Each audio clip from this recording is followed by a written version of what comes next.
Good morning guides. I hope that you are all fine.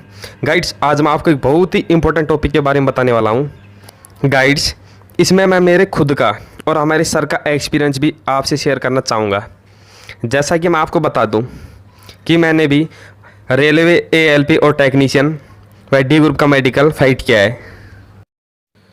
इस video में मैं आपको स्टार्ट से हर टॉपिक के बारे में बताऊँगा और ये भी बताऊँगा कि यदि कोई छोटी मोटी प्रॉब्लम है तो उस समस्या को हम टाइम रहते हुए किस प्रकार से दूर करें, या फिर किस प्रकार से हम मेडिकल देने जाएं कि हम मेडिकल में अनफिट ना हों।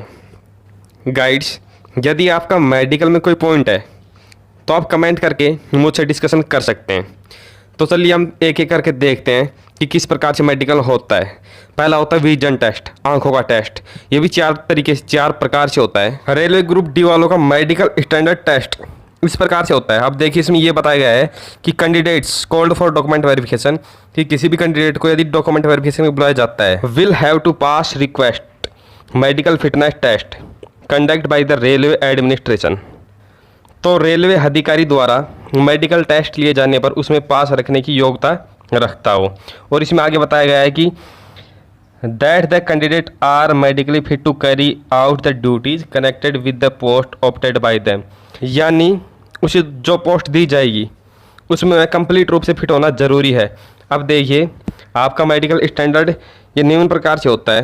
पहला होता है, इसमें सबसे बेस्ट क्वालिटी का मेडिकल स्टैंडर्ड A2 होता है, ये टफ होता है। और इसमें बताया गया है कि वह फिजिकली रूप से तो फिट हो, यानी हैंडीकैप नहीं हो। अब इसकी विजुअल एक्टिविटी क्या होती है, इसकी दृष्टता क्षमता क्या होती है। डिस्टेंट विजन, इसकी दूर की क्षमता होती है 6/9, यानी लेफ्ट और राइट दोनों आँख से 6/9 होना चाहिए, विदाउट गिलास, वो भी बिना गिलास के। अब ये विजन 6/9 का मतलब क्या है, तो इसके बारे में मैंने एक पर्सनल वीडियो बना रखा है जिसमें आंखों का और फॉगिंग टेस्ट क्या होता है उसके बारे में विस्तृत चर्चा की है। तो इसमें 6/9 का मतलब है जो अक्सर नॉर्मली आंख वाले को 9 मीटर की दूरी से दिखाई देते हैं, वो ही अक्सर जिसकी आंखें ख़राब है, यानी जो चश्मा लगाता है थोड़ी बहुत ख़राब है, उसको वो अक्सर 6/9 वाले 6 मीटर की दूरी से दिखाई देंगे, जैसे ये अक्सर है। विजन टेस्ट के बाद आता है फॉगिंग टेस्ट। अब देखिए, फॉगिंग टेस्ट क्या होता है, जैसे ये अपने सामने एक चित्र है, इसमें यदि ओरिजिनल चित्र है हमें एकदम क्लियर दिखाई देगा, जैसे इसमें लिखा है AIO। और यदि हमारी आंखों में थोड़ी बहुत समस्या है, जिसे एस्टिमेटिज्म या अबिंदुकता रोग कहते हैं, यदि वह समस्या है तो वहीं अक्सर हमें थोड़ा हल्का दिखाई देगा। इसमें घबराने की कोई बात नहीं है, क्योंकि ये बीमारी ज़्यादातर 50 साल की उम्र के बाद होती है, यानी बुढ़ापे में होती है। अब इसके बाद आता है नियर विजन टेस्ट। इसमें क्या होता है कि निकट से, यानी 0.6 मीटर, ये दूरी मैक्सिमम 25 सेंटीमीटर होती है। तो मैक्सिमम 25 सेंटीमीटर दूरी से हमसे कोई बुक पढ़वाते हैं, उसमें छोटे छोटे अक्षर होते हैं, ये बीमारी बहुत ही कम को होती है।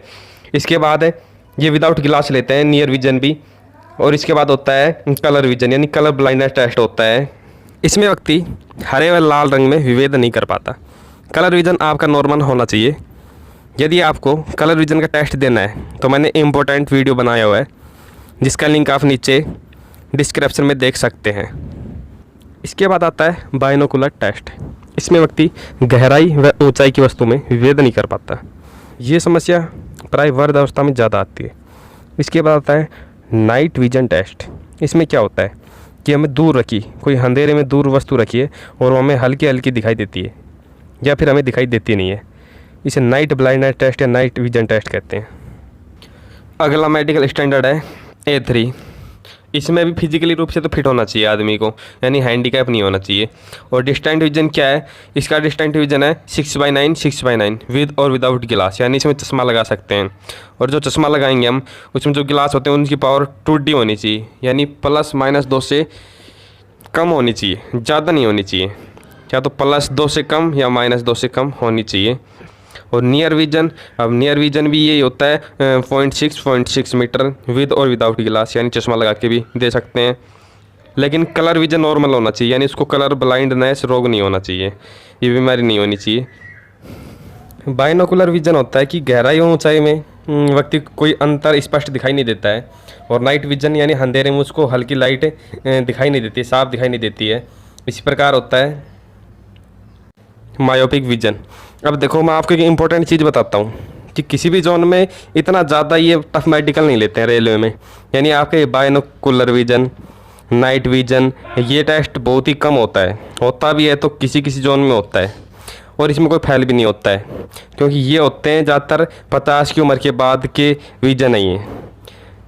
गाइड्स, मैं आपको इससे भी एक बहुत ही ज़्यादा इंपॉर्टेंट चीज़ बताता हूँ कि यदि किसी भाई को चश्मा लगा हुआ है और उसका नंबर -1 तक है या -1.5 तक है, तो अभी हमारे पास टाइम है, तो वह क्या करें, वह रेगुलर चश्मा लगाए। 24 घंटे में से कम 20 घंटे में चश्मा लगाए रखें कम से कम। और हरी सब्जी यानी विटामिन ए युक्त सब्जी ज़्यादा खाएं, तो धीरे धीरे आंखों की रोशनी ऑटोमेटिक बढ़ने लग जाएगी और उसका चश्मा यानी उसका नंबर धीरे धीरे अपने आप कम हो जाएगा।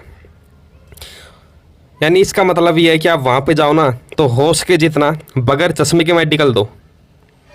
इससे आपको स्टैंडर्ड भी ठीक मिलेगा, क्योंकि जो अदर स्टैंडर्ड है जैसे कि C1 स्टैंडर्ड है, उसमें सीट बहुत कम होती है और उनमें उसी का नंबर आता है जिसके नंबर अच्छे हैं, उन्हीं का नंबर ज़्यादा आता है उसमें।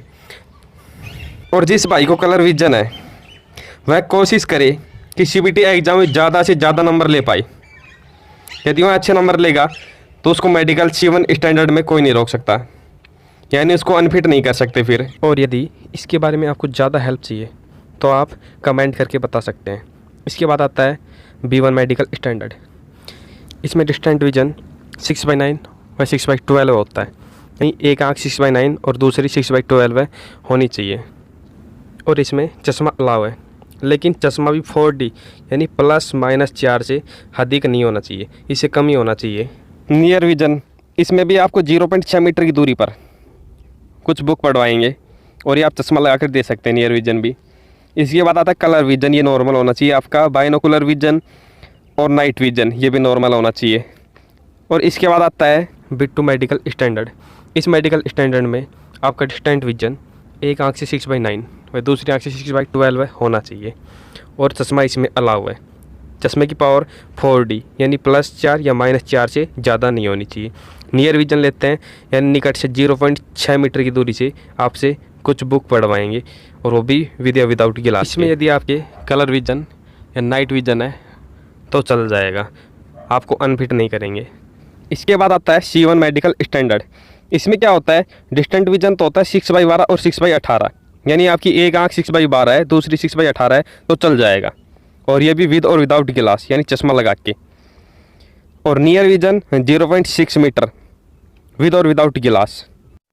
इसमें भी कोई कलर विजन या नाइट विजन या बाइनोकुलर टेस्ट नहीं होता है। इसके बाद आता है C2 मेडिकल स्टैंडर्ड। इसमें डिस्टेंट विजन आपका 6/12 होना चाहिए दोनों आँखों से, और ये भी विद और विदाउट गिलास चश्मा लगा के। अब इसमें एक बहुत ही इंपॉर्टेंट चीज़ बताइए, जैसे candidate are advise to ensure that they are eligible as per the medical standard for the post opted by them. यानी जो उसे पोस्ट दी जाएगी ना, वह उसके मेडिकल ही योग्यता रखता हो। इसके बाद होगा आपका यूरिन टेस्ट। अब देखो यूरिन टेस्ट में आपको क्या ध्यान रखना है कि जिस दिन भी आपका यूरिन टेस्ट हो ना, उस दिन आपको ज़्यादा से ज़्यादा पानी पीना है। इससे होगा क्या, इससे आपके ब्लड में शुगर की मात्रा कम हो जाएगी और आपका यूरिन सैंपल फेल नहीं होगा। इसके बाद आता है आपका BP टेस्ट। इसमें आप जितना ज़्यादा कूल डाउन रहेंगे आपका BP 120 से 80 के बीच में आएगा। और यदि आप ज़्यादा घबराएंगे तो आपका हृदय ज़्यादा बार धड़कन करेगा, धड़केगा और BP 120 से ऊपर बढ़ जाएगा। तो इसमें आप जितना ज़्यादा कूल डाउन रहेंगे आपके लिए अच्छा रहेगा। इसके बाद अगला टेस्ट होता है एक्सरे का। इसमें जब भी आप मेडिकल देने जाएं तो अपने चेस्ट का एक्सरे ज़रूर करवा लें कि आपको पता लग जाएगा कहीं आपको चोट तो नहीं लगी हुई, यानी पहले कोई चोट तो नहीं लगी है। एक्सरे का मेडिकल हो जाने के बाद आपको हाइड्रोसील के लिए बुलाया जाएगा।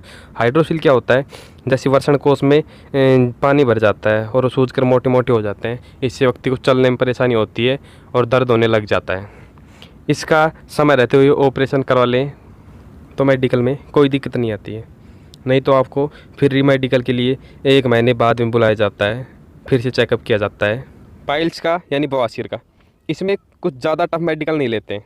यानी क्या करवाएंगे, थोड़ा आपसे चलवाएंगे और 1-2 जंप लगवाते हैं, उससे ही पता लग जाता है कि कोई दिक्कत तो नहीं है। इसके बाद अगला मेडिकल आता है ECG का। ज़्यादातर जोन में तो ये मेडिकल होता नहीं है, लेकिन फिर भी ECG में क्या होता है कि यदि कोई व्यक्ति मेंटली डिस्कनेक्ट है, यानी उसको ज़्यादा टेंशन रहती है, तो उसका ECG टेस्ट किया जाता है।